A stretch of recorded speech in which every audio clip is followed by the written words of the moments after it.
Hello बच्चों, कैसे हैं आप लोग। तो जो बच्चे अभी लाइव सेशन से जुड़े हैं, प्रेजेंट हैं लाइव क्लास में, कमेंट करके कंफर्म करें कि हाँ सर मैं आ गया हूँ। तो क्योंकि सर अब लाइव क्लास में आ गए, मैं तो क्लास लाइव क्लास में आ गया हूँ। आप लोग कौन कौन से लाइव क्लास में प्रेजेंट हैं, कंफर्म करें। तो कल बच्चों हम लोग जो क्लास ले रहे थे तो आप लोग देखे होंगे कि कुछ टेक्निकल इशू की वजह से बीच में क्लास ब्रेक हो गई थी। ठीक है। और बढ़िया से वीडियो रिकॉर्डिंग हो नहीं पाया, और मैंने बच्चों आप लोग को जो है सो ऐप पे रिकॉर्डेड वीडियो भी नहीं डाल पाए। इसलिए आज हम लोग क्या करेंगे, फिर से थोड़ा रिपीट कर लेते हैं, फिर आगे बढ़ेंगे। ठीक, आज हम फिर मानव में सॉरी जीवों में जो जनन है उसको स्टार्ट करते हैं। चलो बच्चों, मनीष। Hello sir. हाँ हेलो मनीष।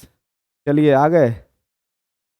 तो कल, हाँ एक पॉइंट और बच्चों, कि आपका कल मतलब शनिवार और रविवार ये 2 दिन क्लास अभी ऑफ रहेगी। फिर सोमवार को आप लोग को जो क्लास लिया जाएगा, इस बीच में हो सकता है कुछ नोटिस आप लोग को मिले टाइम को लेके। ठीक है, इसलिए याद रखिएगा कल मतलब शनिवार और संडे क्लास क्या है, ऑफ है, लाइव क्लास नहीं चलेगी। तो चलो बच्चों क्लास शुरू करते हैं। क्लास 12th का सबसे पहला चैप्टर है बच्चों मानव सॉरी जीवों में जनन। ऑफलाइन में जो मानव में जनन पढ़ा रहे हैं तो याद हमेशा रहता है, जीवों में जनन। ठीक है बच्चों, जीवों में जनन।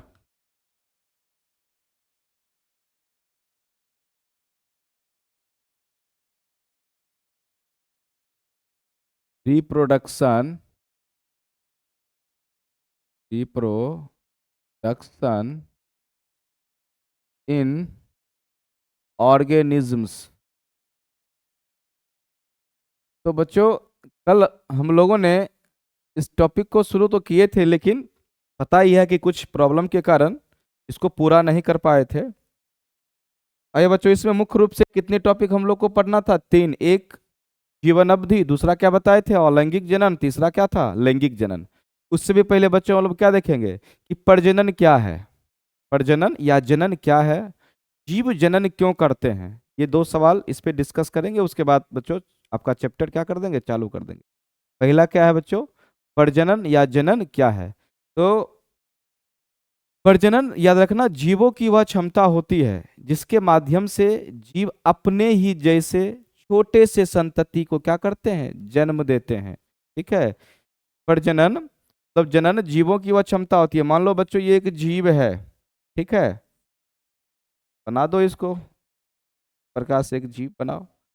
अब इसके पास एक क्षमता है, क्या है बच्चों, क्षमता। और इस क्षमता से क्या कर रहे हैं, अपने जैसे छोटे से संतति को निर्माण कर रहे हैं। ठीक है।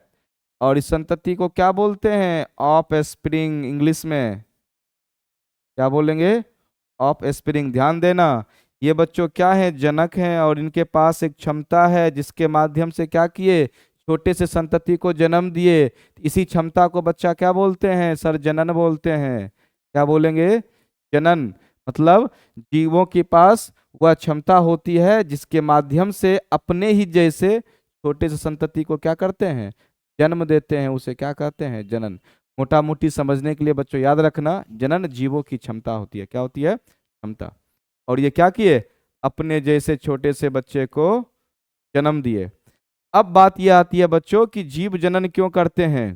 ठीक है, हिंदी का भी क्लास नहीं होगा कल। तो बच्चों मनीष जान लीजिए कल टोटल क्लास बंद है, जहां तक हमें पता है। इसलिए कल कोई क्लास नहीं होगी। ठीक मनीष जी। आइए, तो हम लोग देख रहे थे कि हाँ जनन, अब जीव जनन क्यों करते हैं।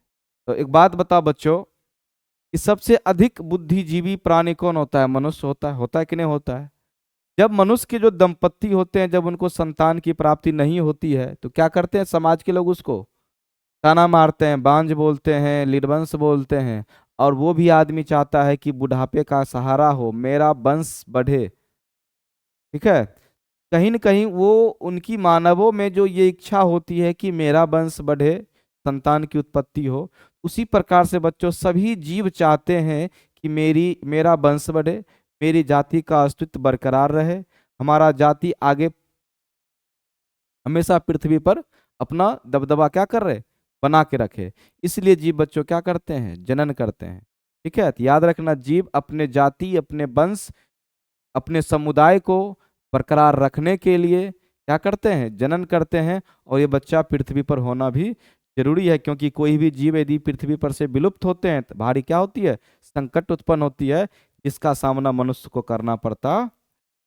अब बच्चों हम लोग आते हैं अब अपने मेन टॉपिक, जो कि है ऑनलाइन, सॉरी, जीवन अवधि। क्या बच्चों, जीवन अवधि।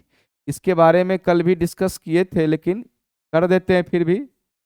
जीवन अवधि, लाइफ स्पेन, लाइफ स्पेन,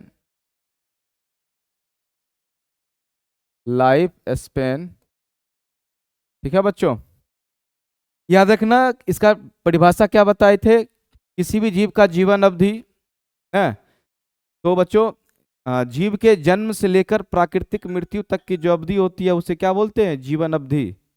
ठीक है बच्चों, क्या बोलते हैं, जीवन अवधि। शिवम ह्यूमन, क्या ह्यूमन नहीं समझ रहे, okay Shivam Kumar, okay sir, human. तो ह्यूमन क्या, ह्यूमन बोल रहे हो बच्चों, ठीक। चलो, तो जीवन अवधि हो गया। तो जीवों के जन्म से लेकर प्राकृतिक मृत्यु तक की जो अवधि होती है उसे क्या बोलते हैं, जीवन अवधि। और बच्चा मैंने कल आपको बताया था कि जन्म से लेकर जो प्राकृतिक मृत्यु होती है उसके बीच में कई अवस्था होते हैं, जैसे बाल अवस्था, किशोरावस्था, प्रजनन अवस्था और जीर्णावस्था। ध्यान देना, जीवन अवधि किसको बोलते हैं। ठीक है, यदि यहाँ कोई जीव क्या लिया है, जन्म लिया है, जन्म से लेकर कहाँ तक बच्चों, मृत्यु तक। कौन मृत्यु, प्राकृतिक मृत्यु। ध्यान देना, इस बीच की जो अवधि होती है वो क्या कहलाती है, जीवन अवधि कहलाती है। इस बीच में कौन सा अवस्था आता है बच्चों, बाल अवस्था। बाल अवस्था के बाद कौन सा अवस्था आता है, किशोरावस्था। और किशोरावस्था पे थोड़ा ध्यान देना है। किशोरावस्था में क्या बताए थे बच्चों, कि इस अवस्था में नर हो या मादा दोनों के जनन अंग क्या होते हैं, परिपक्व होते हैं। युग्मक का निर्माण होना शुरू होता है, युग्मक परिपक्व होते हैं। तो किशोरावस्था में याद रखना, जनन अंग परिपक्व मेच्योर होते हैं।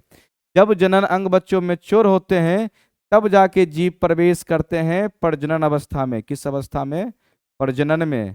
इस अवस्था में बच्चों क्या होता है, जीव के पास क्या होते हैं बच्चों, जीव के पास जनन करने की क्षमता होती है, अर्थात जीव दूसरे जीव को जन्म दे सकते हैं। जब तक दूसरे जीव को जन्म देने की क्षमता ग्रहण किए हुए रहते हैं तब तक बच्चों उनका जो काल कहलाता है या अवस्था कहलाता है, क्या कहलाएगा, प्रजनन अवस्था। तो ध्यान देना, ये प्रजनन अवस्था में जीव क्या कर सकते हैं, दूसरे जीव को जन्म देंगे। जब यह क्षमता समाप्त हो जाती है बच्चों, तब वो कहलाता है जीर्ण या जीर्णावस्था। जीर्ण या जीर्णावस्था, इसको हम लोग क्या बोलते हैं, वृद्धावस्था भी बोलते हैं। अर्थात वृद्धावस्था का मतलब क्या हुआ, कि जब कोई जीव या मनुष्य दूसरे जीव को जन्म देने में असमर्थ हो जाते हैं तब उसको बोलेंगे वृद्धावस्था या जीर्णावस्था। और उसके बाद आदमी का क्या होती है, मृत्यु होती है। याद रखना, प्राकृतिक मृत्यु किसको बोलेंगे, जन्म लेने के बाद बालावस्था, किशोरावस्था, प्रजनन अवस्था, जीर्णावस्था, सभी अवस्था से गुजरने के बाद बच्चों जीव की मृत्यु होती है, तब उसको क्या बोलेंगे, प्राकृतिक मृत्यु। अभी किसी कारणवश कोई भी व्यक्ति यदि प्रजनन अवस्था में मर जाए किसी भी आकस्मिक घटना के कारण, तो उसकी जो मृत्यु मानी जाएगी वो प्राकृतिक मृत्यु नहीं मानी जाती है। तो प्राकृतिक मृत्यु में क्या होना होगा बच्चों, सभी अवस्था से गुजरना होगा। ठीक है, आइए बच्चों हम आगे बढ़ते हैं। अब याद रखना कि पृथ्वी पर जो जीव हैं वो क्या होते हैं, भिन्न भिन्न भिन्न है। जब जीव भिन्न भिन्न है बच्चों तो उसकी जीवन अवधि भी क्या होती है, भिन्न भिन्न होती है। ठीक है, जैसे कि देखिए, मान लो बच्चों क्या है, ये तोता है, कल भी बताए थे तोता के बारे में। ये कम से कम 140 साल तक जीवित रहता है। अब ले लीजिए हाथी, ले लीजिए, ये कितना, लगभग 75 साल तक जीवित रहेंगे। ठीक है, अब मान लो कि कौवा ले लो, ये बच्चों कितना, लगभग 15 साल तक जीवित रहते हैं। ये सब औसत एवरेज है। मानव ले लो, ये भी समथिंग 75 वर्ष तक रहते हैं। ठीक, उसके बाद गेहूँ, बच्चा गेहूँ ले लो, ये कितने होते हैं, 4 से 6 माह तक होता है। तो पृथ्वी पर बच्चों भिन्न भिन्न प्रकार के जीव हैं, उनका जीवन अवधि भी भिन्न भिन्न होता है, इस पॉइंट को याद रखना। और दूसरा पॉइंट क्या बताए थे याद रखने, कि जो है जीव की जो जीवन अवधि होती है उनके आकृति पर निर्भर नहीं करती है। जैसे देखना बच्चों, ये तोता की आकृति और हाथी की आकृति, तोता कितना छोटा होता है, इतना छोटा, हाथी कितना बड़ा होता है, लेकिन फिर भी हाथी बड़ा होने के बाद भी हाथी का जीवन अवधि तोता से क्या है, कम है कि नहीं, कम है। अब तोता की तरह दिखने वाला आकृति में कौवा होता है, भले उसका रंग काला है, इसका रंग हरा होता है। तो कौवा कितने साल तक जी रहा है, 15 साल तक जी रहा है। इस पॉइंट पर भी ध्यान देना कि जो जीव होते हैं उसकी जीवन अवधि उनके आकृति पर डिपेंड नहीं करती है। ठीक है बच्चों, तो चलो अब हम लोग आगे बढ़ते हैं। यहाँ तक तो हम लोग कल भी बच्चों कर लिए थे, अब आगे चलते हैं। आगे आपका टॉपिक होगा बच्चों मोनोकार्पिक। क्या होगा, मोनोकार्पिक। मोनो मोनोकार्पिक होगा, मोनोकार्पिक।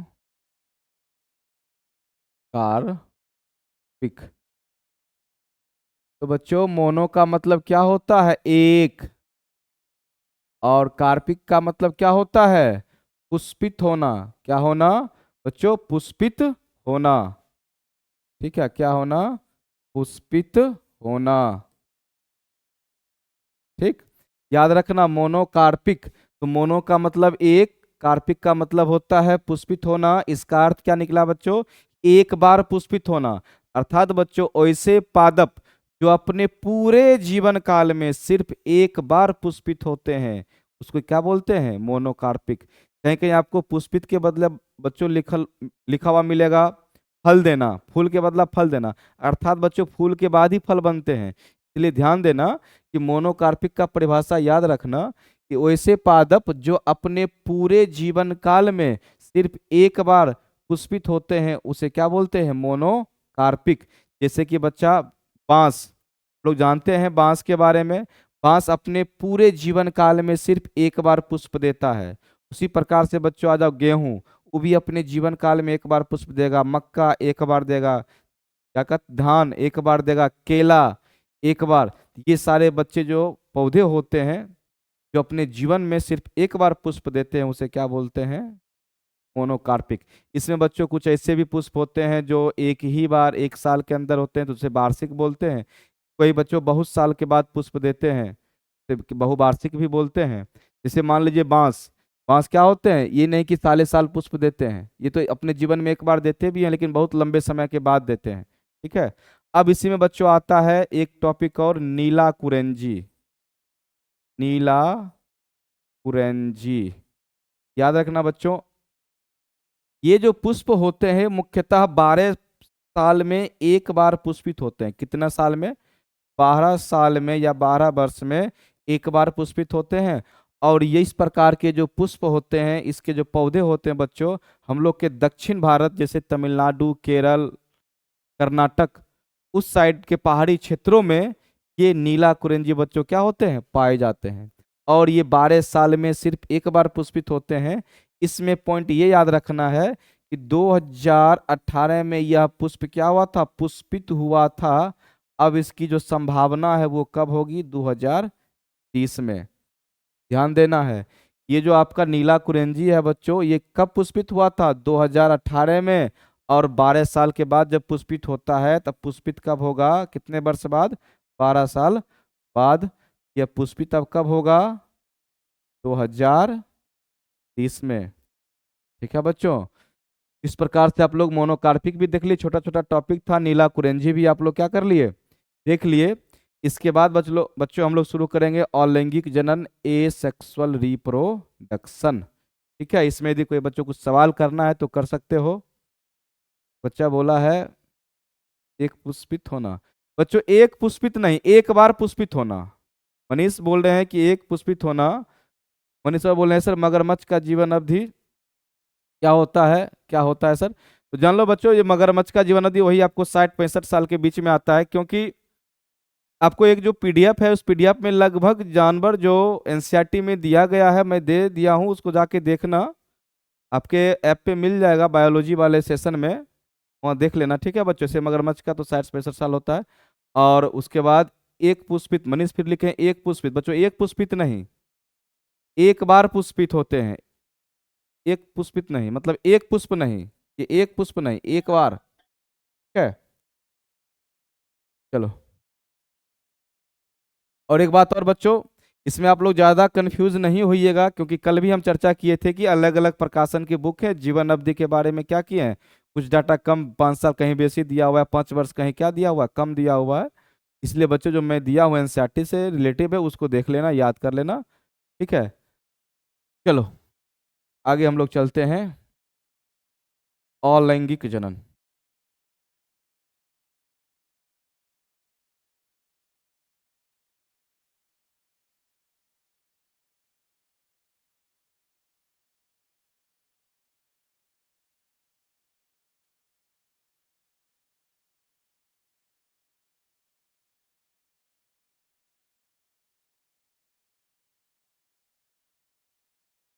ए सेक्सुअल रिप्रोडक्शन, ए सेक्सुअल रिप्रोडक्शन।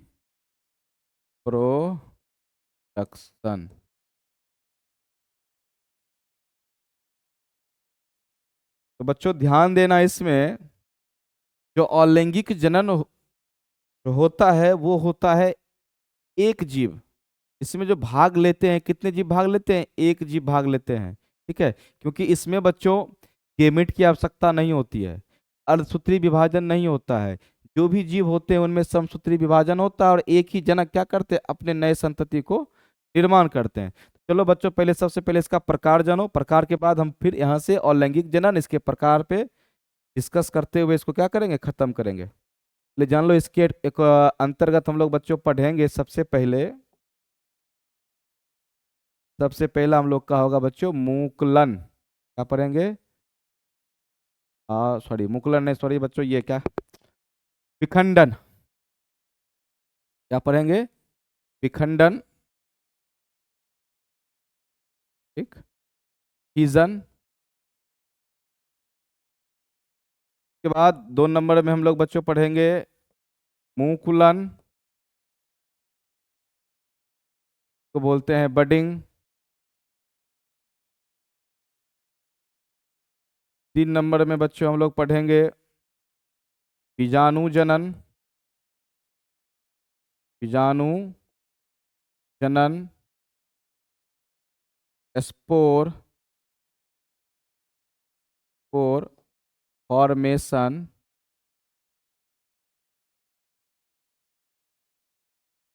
फिर 4 नंबर में बच्चों हम लोग पढ़ेंगे कायिक प्रवर्धन,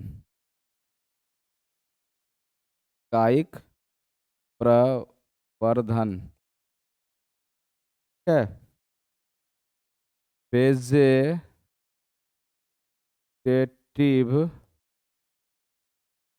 प्रोपेगेशन। ये बच्चों जो 4 टॉपिक है, यही 4 टॉपिक आपके एनसीईआरटी में दिया हुआ है।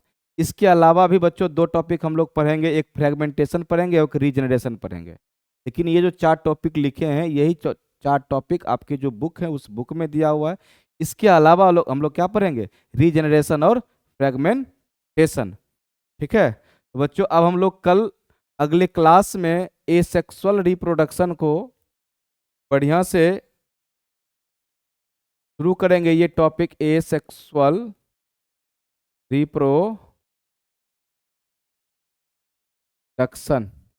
आज हम देख लिए कि एसेक्सुअल रिप्रोडक्शन में टोटल कितने टॉपिक पढ़ना है हमको, 6, जिसमें 4 आपका बुक से है और 2 रीजनरेशन और फ्रेगमेंटेशन हम लोग ऊपर से पढ़ लेंगे। और शुरू कल हम करेंगे एसेक्सुअल रिप्रोडक्शन। ठीक है, तो अब ध्यान देना है बच्चों की शनिवार और रविवार 2 दिन आपका क्लास बंद है, और फिर हम लोग मिलते हैं मंडे को। तब तक के लिए गुड बाय।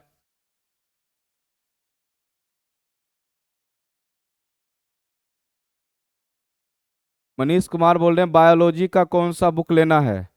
देखो बच्चों, बायोलॉजी का आप जो भारती भवन या एबीसी ले लो, कोई दिक्कत नहीं है। लेकिन बच्चों जो मैं आपको पीडीएफ दूंगा और जो ऑब्जेक्टिव क्यूज से लेगा, जो एनसीईआरटी का जो प्रश्न उत्तर होंगे, वो सभी आपको दे दिया जाएगा। तो मेरा मानना है बच्चों कि सबसे पहले जो मेरा नोट्स जो दिया जाएगा, आप उसको बढ़िया से तैयारी कीजिए। आपको कोई अदर बुक पढ़ने की आवश्यकता नहीं पड़ेगी। मनीष जी, ठीक है।